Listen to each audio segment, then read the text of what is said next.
Okay. Some tits on her. Have you seen her recently? All I know is she had some work done. Like she needs you to like carry them babies around. Yeah, she's older, but I still would. I'm just saying, I still would. You know, a lot of people give her flack for still doing it, but she can still do her thing and do it well. Does she qualify as a MILF? I believe so. In fact, I think she did her first interracial scene pretty recently. You know we've been recording. Oh, well. In case you didn't know where you're at, this is the Free Matt podcast, but I'm not Matt. Oh, no. Not mad at all. I is, yes I is, better known as, usually the sidekick, but I'm doing the intro today. I am General Flynn. And over here, we're going up now, look at the pointing up, is the man, the myth, the legend, the brains behind this operation. Dear God, we're screwed. Matt Freeman. All right, folks, we are largely going unscripted today. I wanted largely? To tell you, yes, because, well, I don't have a script. We didn't have an article to go over. Because we got busy over the 4th. Deal with it.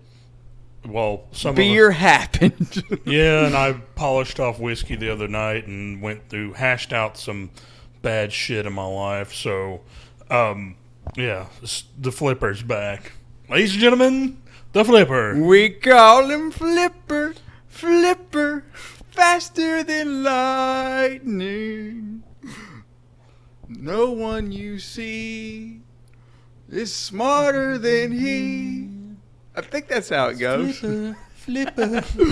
All right. How about this? Here, usually we are a libertarian roundtable discussion panel. 2 men hashing out issues, making fun of people, making porn star references, left, right, and center, heavy metal, whatever. And well, today we had. More or less 3 questions or 3 statements, I guess, for libertarians. General Patrick Flynn will try to ask them. I'm going to make an attempt at answering them. Yeah. Well, one question is, how do you get libertarians to approach people who are just unknown to the idea? They're used to either their team blue or team red. How do you approach them without saying, yeah, I'm better, you statist? Because how many forums do you go to when somebody's asking a legitimate question, somebody says something like that, something snarky like, oh, you didn't know. No, they didn't know. Usually we're just going to grandstand and make people feel uncomfortable and then talk to you like you're an idiot. What we should be doing is putting what is. You should be my wig up. You should be putting into language the simplest as possible language for these people, words that they understand, and explaining concepts of liberty and responsibility and stuff like that. Not with big words like, you people don't know what the NAP is? You don't know what non-aggression policy principle is? Do you not? Are you people not down with Rothbard? We're Rothbard? They're like, you sound like a Paulite to me, and they're like, this sounds like jibber jabber. Yeah, I mean, people really don't know how to address with it. I mean, you're going to make people feel like shit, and then, like, of course, the Appalachian-Americans don't. It's big words. They don't like big words. Mm-hmm. I was like, it's idiocy, and I don't think you're by any means going to make this easy for those people. You literally have to speak at a level that the most simple-minded person could think. And yes, I make fun of Appalachian-Americans, but they're the ones that talk about freedom and stay out of my way. Well, without making fun of them, we have to explain that, the success and failure is up to them, and there shouldn't be a program like, hey, why don't you spend your own money on this? Like what I do. And I'm like, but have you looked at your paycheck from, General Motors? I was like, you know what, OAS is? Or FICA? I don't know what that is. Of course, some people do. Like, that's income tax. And I was like, well, libertarians will tell you, what does income tax do? They're like, well, that pays for roads. And I'm like, well, and explain to them, well, only a small amount of that is, pays for roads. You could actually pull out, and make it like $1 and make it like 100 pennies and show them their check, the equivalent like $1, $100, 100 pennies. They're like, okay, well, only a certain amount of your check is roads. Would you be willing to pay those pennies yourself? Yeah. They're like, I like roads. Me like roads. Mm-hmm. Like, what about schools? I don't like schools. Schools suck. I'm like, could you just not pay if you're going to use a school? Would you pay for them? Yeah. Would you pay more if you liked that school? Yeah. Okay. And then show them what's left of their check. And they're like, do you want more money out of this? Okay. Well, would you pay less for another school? Okay. I said, there's 5 cents back to you. Yeah. And yeah, you're literally having to pay out of your pocket. Like, show them like a Jesus parable. What Jesus level parable, like, these are loaves and fishes. Broken down by Rob Bell, no less. This, my child, is what happens when you don't pay for the roads yourself. And I say Rob Bell because he can break it down in the most simplest terms that everybody can get, no matter if you're religious or not. That's why I say Rob Bell. And the Bad Samaritan once said that, who would build the roads? The answer is, child, you will. It was like, that's Libertarian Jesus. Like, you will build the roads. Like, if you want to use the roads, I said, the poor man asked, who would build the roads? And I said unto thee, you Samaritan, you will build the roads. But Lord, I don't have land for the roads. Ask the man with land for the roads, and ask him if you could build on his land the road. We're like, but without government, who would get the people to build the roads? But I ask unto you, is a man's labor not worth as much for the government as it would be for the common man? Does Caesar not pay for labor the same as the Gentile? And then you're like, oh Lord, I've learned so much from you, Libertarian Jesus. He's like, pay unto thus the Gentile as they would to Caesar. It said the voluntarist. I said the letters to the voluntarist. We have decided.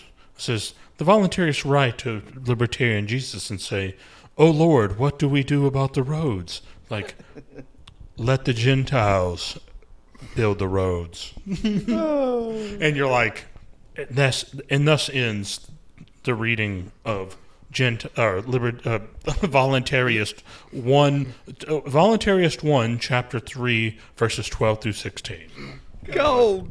You're welcome. Anyway, I guarantee you we'll get it done. I guarantee you will find a way. You will find what is worth spending money on. You will spend your money on it. Just like, instead of you buying a new pair of shoes, you'll put duct tape on it so you can buy a new engine for your Mustang. And yes, people do this all the time. Oh, no, the front steps to my trailer have fallen apart. What do I do? Duct tape it. And you're like, okay, well, I found a board. I made it out of a piece of wood that somebody threw out. And you're like, hey, neighbor, can I have that plank? Sure, buddy.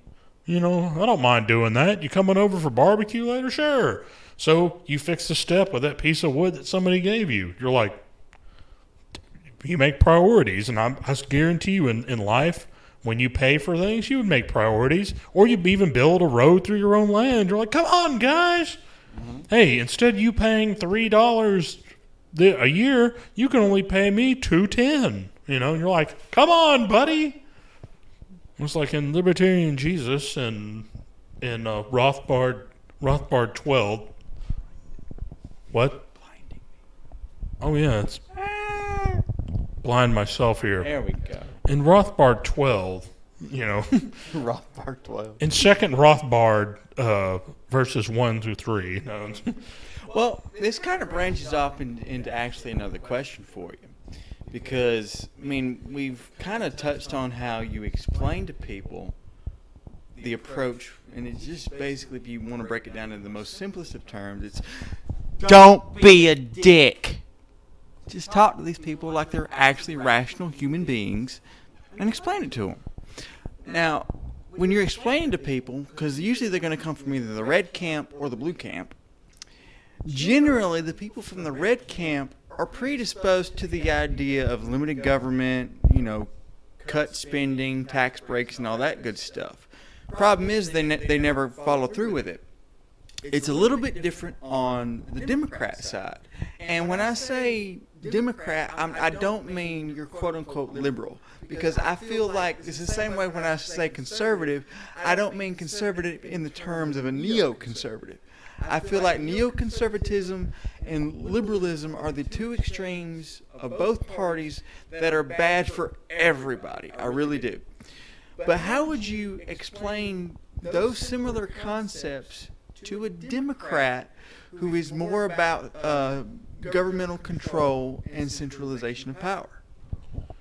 here's what you would do. You would deflect 100% anything of the government doing for anybody, and you would say, we don't want the government to tell you how to live your life.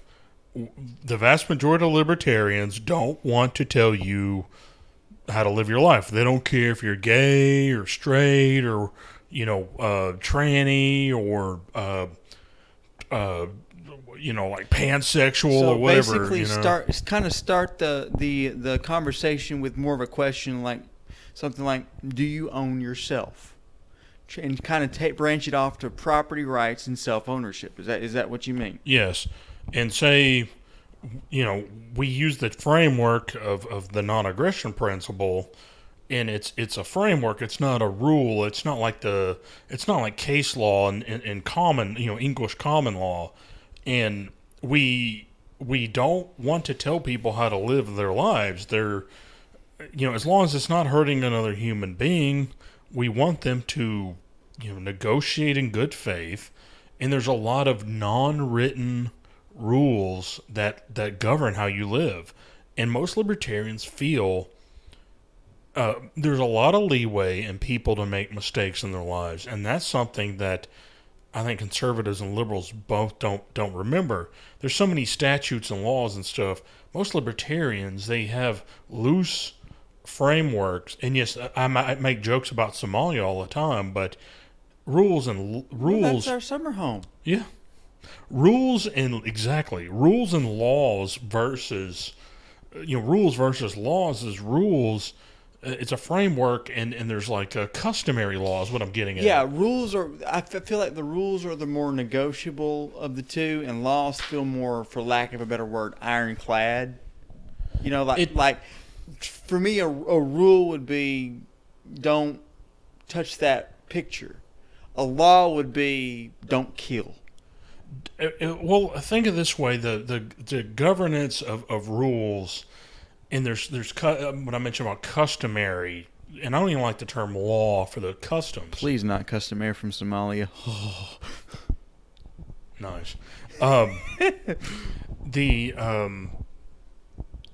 Taking your shoes off in a mosque.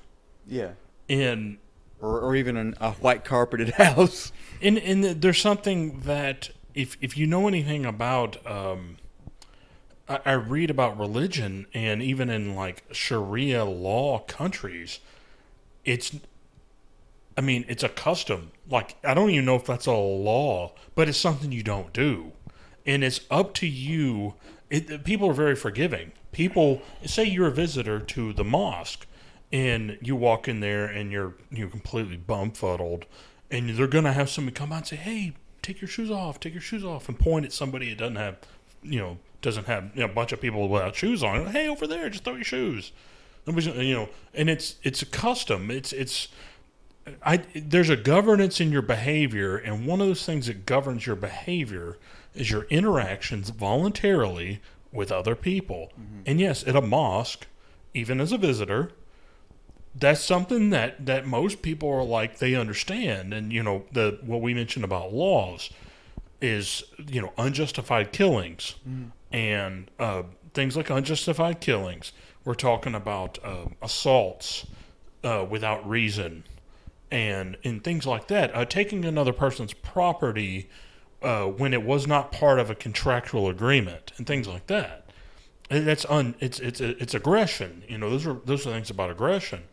And I know people are like, well, without laws, we'd be lawless. And I said, no, we would always have customary sets of beliefs. We would just mention about, not killing, not stealing. Yeah, I mean, there are some universal, I call it, for the lack of knowing the right term, universally understood things that you just don't do. Murder, rape, things like that. And the thing is that our court system is much, it used to be what we call tort in civil law was regarding property and interactions, contractual obligations. And that used to be very important, but it gotten so just confounded, and people interact without the court system a lot smarter than you would think. Today, things could fall apart, and it would take us 3 months to sort through a lot of this crap, including, bandits, killing each other on the streets and stuff, because assholes are going to asshole. But the irony is that we can explain to liberals that their lifestyle, it would be regarding who they interact with in a voluntary manner, mm-hmm. and that their behaviors and other people's choices to who they interact with would govern their behaviors. Just like I'd mentioned about like blending in. There's another term I'm trying to think about when you blend into a community and stuff. Assimilation? Yeah, assimilation and things like that. And the thing is that when you adopt cultures and people have a way of rubbing off on you and your choices you make, and I choose to live where I live, and I choose not to live in other places. Yeah. And that's exactly it. If I know I'm not anywhere near another set of people, I don't live in Minneapolis, where where some real Somalians are, and not fake ones like me and General Patrick Flynn. But the thing is that you really learn. I said it's customary in your voluntary interaction, and you know what? You find people that you like and you can get along with, and you don't go to bigots, so quote unquote bigots. Right. And I guarantee you're like, well, people that don't like Honduran Irishmen, and you would probably try to find a neighborhood that people were tolerant of Honduran Irishmen. The same reason some of my beloved family members would find a colony of Polacks.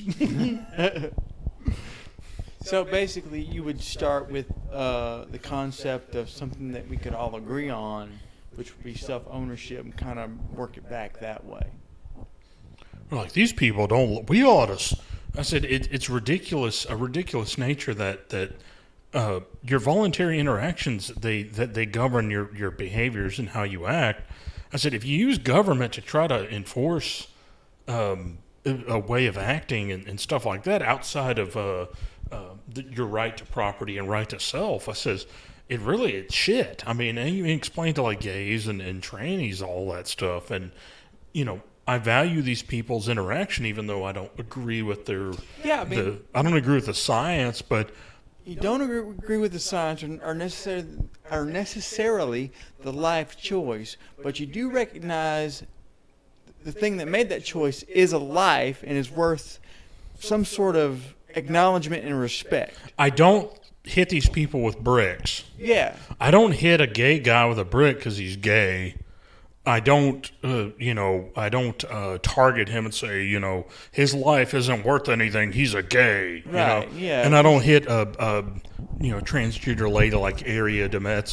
I don't, go and, I don't go and cause bodily harm or prevent her from using property or money or her Existing. Yeah, her existence and interactions with other people. Yeah. I don't block that because she has a right to do exactly what I said. Yeah, I mean, and also, And I honestly, that's actually somebody I have a limited when it comes to optics, somebody I don't exactly adore this person, but I would have to defend their right to exist and their right to use their property as the voluntary interactions. it's a 2 checklist thing that would solve a lot of problems.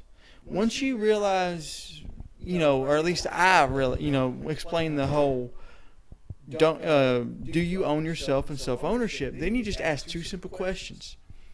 Does it hurt people, and are they taking their stuff? That's really it. Here, and the thing is, people interact. I guarantee there's people who don't care to be around, weirdos like me. Run outside and start shooting. There's shooting into the ground. I had an old dishwasher full of wood I used to plunk 22s into, and I've been known to fire off a 9mm out in my yard for shits and giggles. And the bad thing is, where other people live, they probably don't tolerate. They're like, "Hey, asshole, quit that shit." Mm-hmm. And the thing is, I didn't kill anybody's animals or their family members or anything. No property destruction, anything like that. Except your own, if you want to count the logs. Yeah, you'll pay with your life, wood. But the thing is that I wish they do that. I wish they knew that you are your own ambassador. If you have somebody else passing laws to give one party an edge on somebody else, like even hate laws, like the hate crime laws, I could, Honduran Irishman, we were like, oh yeah, it's a hate crime because that, Matt Freemat targeted all these Honduran Irishmen.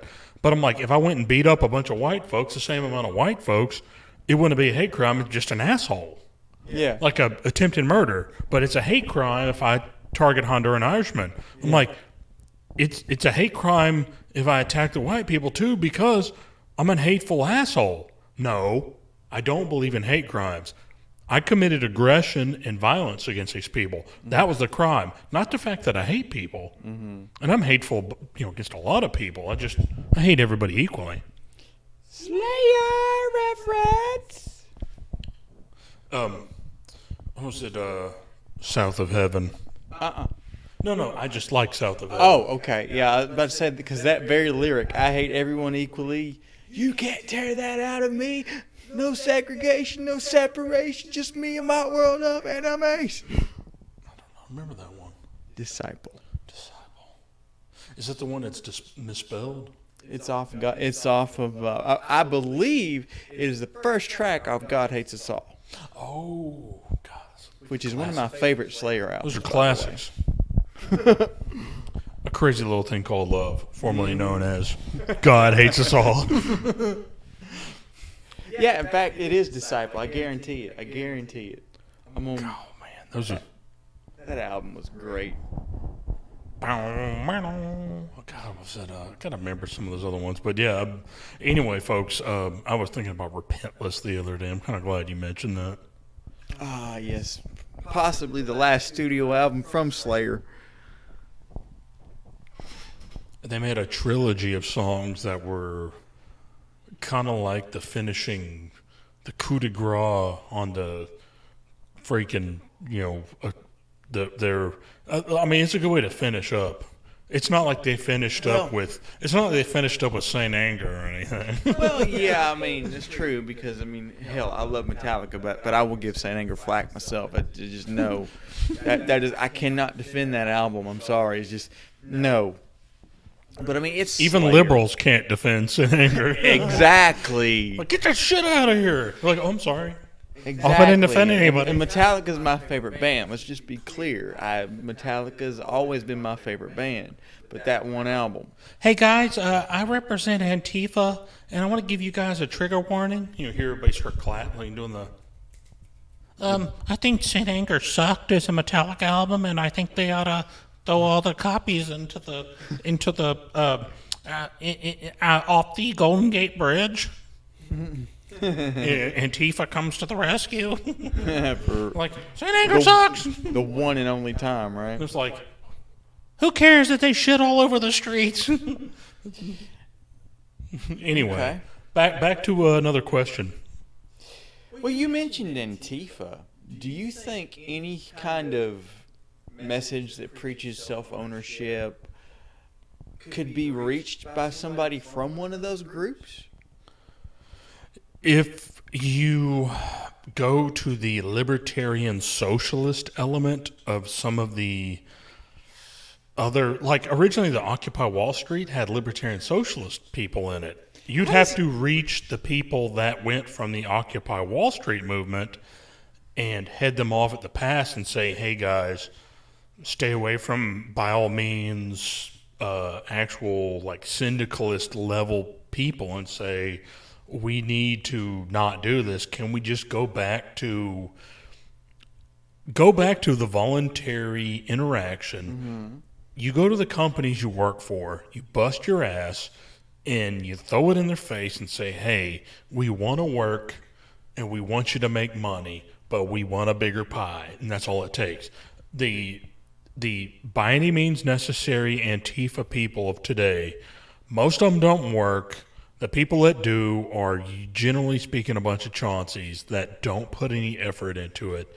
They don't have a grasp of capital. I don't even say capitalism. Capital. And how that they could fit into making money.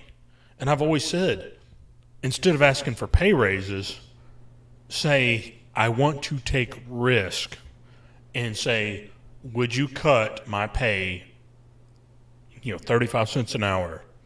If I work over 40 hours, can you bank it and put it into investment?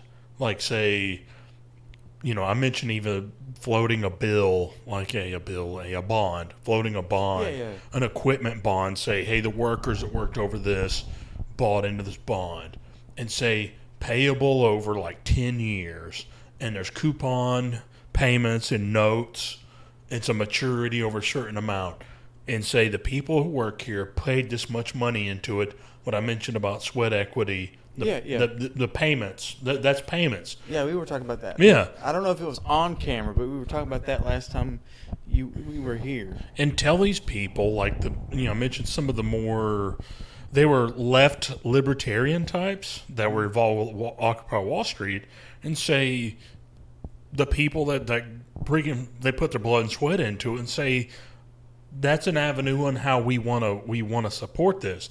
We're not leeches like communists. Communists, most of them are leeches. Yeah, that's the problem. I don't understand how there's an actual functioning communist party in America. It just, that bumfuzzles me to this day. Even though Ocasio is still the only congressman woman, I would show Tulsi Gabbard my wang. I don't know. She puts vibrations in my loins. She's from see a Hawaii. picture of this. She's a military veteran. I need to see a picture at some point. It don't have to be now, but I'm gonna keep talking have to here. pull that up after the after party or something, because I don't think there has been a congresswoman that you would do anything with other than for spoofing purposes. Get an omelet from Pelosi. Nancy's a grandma you would like to put the old Flynn to. Grandma, I'd like to Flynn. Thank you. No, thank you. You like that, don't you? Grandma, I'd like to Flynn. I do like the instead of a gilf, that'd be what, a gilp? Flynn, like gilf. Gilf, yeah. It works. It does work. So sad. Here. Okay. Good She's deal. from Hawaii, and I think they got marijuana. Like Good deal. Good deal. I just want to flash my junk at her. Yeah. This is like pure, like trench coat level stuff. I'm like, come on, baby, look at my aviator shades and my trench coat. Look at this horseshoe mustache, baby. You know, with a pair of aviator sunglasses, the mirrored ones. You know you like this. Come on, girl, hop in my windowless van. Let's go for a ride. It's like, you know who I am. I'm involved with politics. I'm like, come on, girl, I'll make you feel pretty. That's a turn on. Make you feel pretty. Come on, Tulsi Gabbard, I'm gonna make you feel pretty. That's gonna be definitely one of the taglines. Tulsi Gabbard, I'll make you feel pretty. Oh Lord, hold on, that was 3 questions, right? That was 3. Shit. You're welcome. That went south quick. No, it wasn't South of Heaven. Was it the other one? The one where the video when the Slayer and not the horses, the camels walking through the desert in front Seasons of the Abyss. Season of the Abyss. Thank you, man. Tulsi Gabbard, you hop in my windowless van. We're gonna cruise out to freaking Seasons in the Abyss. Bow, bow. You know you want this. We'll fire up those Hawaiian Maui Wowie level blunts, and we'll get blazed, and we'll just dry hump. I'm a military veteran. You're a veteran. I think we're good for it. I said there's it's nothing but love. I'm not even a liberal, but I know that you rock, and I know that you travel around the world talking to all sorts of people, and I guarantee you would guarantee you. Patrick Flynn to be like, oh God, this is wonderful. I was like, let's get blazed, Tulsi. Come on. Look, don't make me just quit my real job, and we could just hang out in the windowless van. We won't get arrested. You're big timer. You got pull. Your people can get us off. Wish you would pull something else. We're gonna pull. Come on, man. We're game for it. It's a mutual thing. Like it's kind of like it's like a Dutch rudder, like a double Dutch rudder thing, man. Come on, Tulsi. Oh, and on that note, you say we're gonna close on that note? That very note. we love you, Tulsi. I'm not even a liberal. I like you. I love you, woman. Look, I said I'll even wear the trench coat. Come on, you could wear a short skirt and heels, and I'll wear my trench coat with aviator glasses. And I said, man, we'll make it happen. I said... All right, what was that first tagline? What about Tulsi Gabbard? Yeah, what was the first tagline? I said, we're going to make it happen, or... Oh. I'll make you feel pretty? Make Tulsi Gabbard, I'll make you feel pretty. Make you feel pretty while wearing aviators. All right, folks, we're going to close with that note. I think we're going way too far into the abyss. Seasons of the Abyss. Is it the season? Circular. It's circular. All right. Tulsi Gabbard, if you have an opportunity, hop in the helicopter that we know you know how to fly, and feel free to come see me. Any parting words, General Patrick Flynn, my favorite non-military leader? I think if I did this week, it would just dig the hole deeper. We just need to go back to the Jesse Jane conversation. Love you, Jesse. Do your thing. Well, we're going to have to check out these warlocks. Well, hey, that's it. Please do be love. Doobie doo.